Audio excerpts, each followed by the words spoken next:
मणिशंकर अय्यर का राहुल गांधी के दौर वाली कांग्रेस में कुछ ठीक नहीं चल रहा। ये इस बयान से साबित हो गया जब उन्होंने कहा कि वो राजीववादी हैं, राहुलवादी नहीं। मणिशंकर अय्यर का ये नया सपना हो सकता है कि कोई भी बने, राहुल गांधी पीएम नहीं बनने चाहिए। इसके लिए उन्होंने एमके स्टालिन और ममता बनर्जी का नाम सजेस्ट किया। ममता बनर्जी विपक्ष की पीएम फेस बननी चाहिए। ये बात पहली बार नहीं हुई। जब इंडिया गठबंधन में पीएम फेस को लेकर जो थोड़ी बहुत बातें हुई, उसमें भी कभी एमके स्टालिन का नाम नहीं लिया। पहली बार मणिशंकर अय्यर लेकर स्टालिन का नाम पीएम के लिए सामने लेकर आए। अगले 3 महीने में यह तय होगा कि स्टालिन और ममता बनर्जी अपने अपने राज्यों में फिर से सीएम बनेंगे या नहीं। मणिशंकर ने विधानसभा की गहमागहमी के बीच पीएम की चर्चा छेड़ दी, जिसका फैसला 2029 से पहले होना नहीं है। फिर भी ये सदाबहार डिबेट है जो चलती रहती है। 2024 बीत गया, लेकिन 2029 की कुर्सी के लिए बिसात अभी से बिछ चुकी है। सवाल एक है, चेहरा कौन? राहुल गांधी, एमके स्टालिन या फिर ममता बनर्जी? कहानी शुरू होती है चेन्नई से, जहां मणिशंकर अय्यर के एक बयान ने इंडिया गठबंधन के भीतर ही बम फोड़ दिया। अय्यर ने कहा कि स्टालिन 21वीं सदी के कामराज हैं, उन्हें गठबंधन की कमान सौंप दो। मणिशंकर ने राहुल गांधी के आगे स्टालिन का लाल कालीन बिछाने की कोशिश की, लेकिन स्टालिन ठहरे सधे हुए खिलाड़ी और राहुल गांधी के पक्के दोस्त। जब चर्चा पीएम की रेस की शुरू हुई, तब स्टालिन ने वो किया जिसने सबको हैरान कर दिया। उन्होंने अपने पिता करुणानिधि का 1997 वाला ऐतिहासिक ऐलान दोहराया, एन उराम एनकू थेरियम नो माय स्टेचर, या मैं अपनी ऊंचाई जानता हूं। 1997 में जब करुणानिधि का नाम प्रधानमंत्री पद के लिए उछाला गया था, तब उन्होंने विनम्रता पूर्वक मना करते हुए यही बात कही थी कि वह राज्य की राजनीति में ही रहना पसंद करेंगे। सस्पेंस गहरा गया। क्या स्टालिन पीछे हट रहे हैं या बड़े धमाके से पहले ही खामोशी है ये कोई? स्टालिन को राष्ट्रीय स्तर पर कन्वेनर या मार्गदर्शक के रूप में पेश करने की कोशिशें हो रही हैं, लेकिन उन्होंने खुद को फिलहाल राज्य की राजनीति तक ही सीमित रखने के संकेत दिए हैं। अब पिता ने मना कर दिया कि उदयनिधि स्टालिन भी कितना ही क्या कहते। उन्होंने ये सहमति जताई कि देश के कई विपक्षी नेता मानते हैं कि बीजेपी के खिलाफ लोकतांत्रिक लड़ाई स्टालिन के नेतृत्व में लड़ी जानी चाहिए। स्टालिन के बयान को राजनीतिक हलकों में कांग्रेस के लिए एक संदेश के रूप में देखा जाएगा कि राहुल गांधी की टक्कर में नहीं आने वाले हैं वो। स्टालिन तमिलनाडु की कमान संभालेंगे, पिता की तरह खुद को किंग मेकर बनाए रखेंगे, किंग की होड़ में नहीं कूदेंगे। स्टालिन खुद रेस से हटे तो उन्होंने एकदम से राहुल गांधी का भी नाम नहीं लिया कि वही होने चाहिए। उन्होंने किसी और का भी नाम नहीं लिया। ये काम नेशनल कॉन्फ्रेंस के उमर अब्दुल्ला ने किया। उमर अब्दुल्ला ने राहुल गांधी की साइड लेते हुए कहा कि राहुल गांधी ने बीजेपी और पीएम मोदी के खिलाफ लड़ाई में कोई कसर नहीं छोड़ी है। राहुल ने जितनी मेहनत की है उसे कम करके नहीं आंका जाना चाहिए। उमर अब्दुल्ला भी राहुल के पक्के वाले दोस्त हैं जो जरा भी इधर उधर नहीं होते। इधर स्टालिन ने विनम्रता दिखाई, उधर कोलकाता में हलचल तेज हो गई। ममता बनर्जी ने सीधी हुंकार भर दी कि अगर जिम्मेदारी मिली तो पीछे नहीं हटूंगी। दीदी का संदेश साफ है, दिल्ली की कुर्सी का रास्ता अब बंगाल की गलियों से होकर गुजरेगा।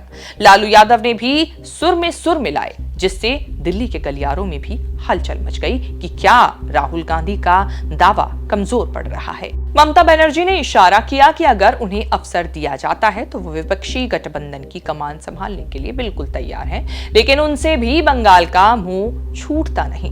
दिसंबर 2024 को उन्होंने राइडर लगाया था कि वो बंगाल के बाहर नहीं जाना चाहती, लेकिन यहीं से गठबंधन को सुचारू रूप से चलाने में मदद कर सकती हैं। उनका इरादा कुछ ऐसा हो कि दिल्ली शिफ्ट हुए बिना इंडिया की चेयरपर्सन या मार्गदर्शक का रोल प्ले करें। राहुल गांधी के मुकाबले स्टालिन या ममता बनर्जी का बायोडेटा इसीलिए स्ट्रॉन्ग है कि दोनों ने प्रचंड बीजेपी लहर में अपने अपने किले बचा कर रखे। स्टालिन ने 2019, 2021 और 2024 के 3 बड़े चुनावों में लगातार जीत हासिल की, जिससे उनका राजनीतिक कद अजेय माना जाने लगा है। 2019 में स्टालिन के नेतृत्व में डीएमके कांग्रेस गठबंधन ने जबरदस्त वापसी की और तमिलनाडु की 39 में से 38 सीटें जीती। 2024 के लोकसभा चुनाव में भी अलायंस ने क्लीन स्वीप किया और तमिलनाडु की सभी 39 सीटें जीती। 2021 में स्टालिन डीएमके की सरकार चला रहे हैं। 2019 और 2022 में स्टालिन के नेतृत्व में डीएमके ने तमिलनाडु के निकाय चुनावों में भी ऐतिहासिक जीत दर्ज की, जिसमें अधिकांश नगर निगमों और पंचायतों पर कब्जा किया।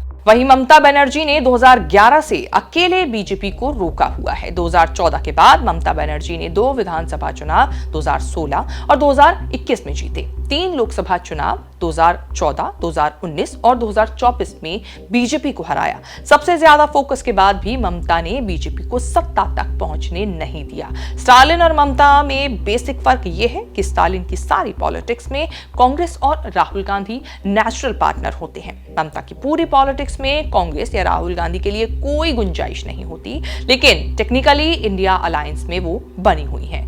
ये सब राजनीति ऐसे दौर में नए सिरे से शुरू हुई है जब इंडिया गठबंधन के भीतर ममता बनर्जी और राहुल गांधी के नेतृत्व को लेकर भी अलग अलग राय सामने आती रही है। कांग्रेस की लाइन क्लियर है, केवल राहुल गांधी ही बीजेपी और मोदी पर चुनौती दे सकते हैं। हालांकि पार्टी ने या राहुल ने कभी भी पीएम पद पर दावेदारी पेश नहीं की।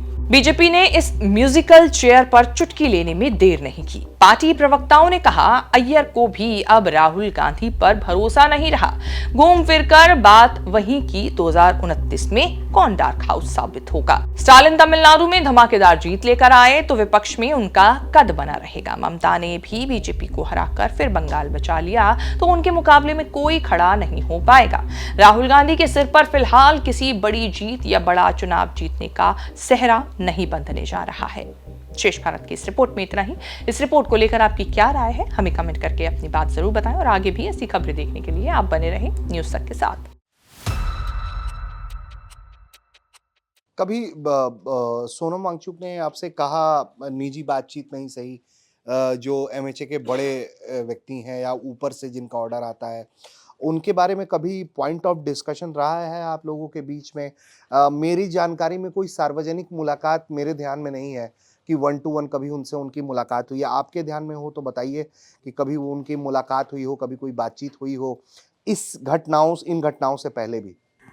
उनसे डायरेक्टली तो नहीं हुई, लेकिन उनके भेजे हुए जो आईबी के ऑफिसर्स हैं उन्होंने सोनम से डेफिनेटली बात की है और सॉल्यूशन सोनम ने बताया है कि कैसे किया जा सकता है। तो हर चीज़ का सॉल्यूशन होता है और हर चीज़ का पीसफुली सॉल्यूशन निकाला जा सकता है, लेकिन उसके लिए पहले चाहिए कि जिसको हम हिंदुइज़्म में पूर्व पक्ष कहते हैं, मतलब दूसरे इंसान को समझना और उसको सहानुभूति के साथ समझना, तो यही इसका सॉल्यूशन हो सकता है। नहीं तो ये बिगड़ता जाएगा ये मामला। राजनीति हो या क्राइम, संसद की बहस हो या सड़क की सच्चाई, बाजार की चाल हो या रोजगार की तलाश, देश की चर्चा हो या दुनिया की हलचल,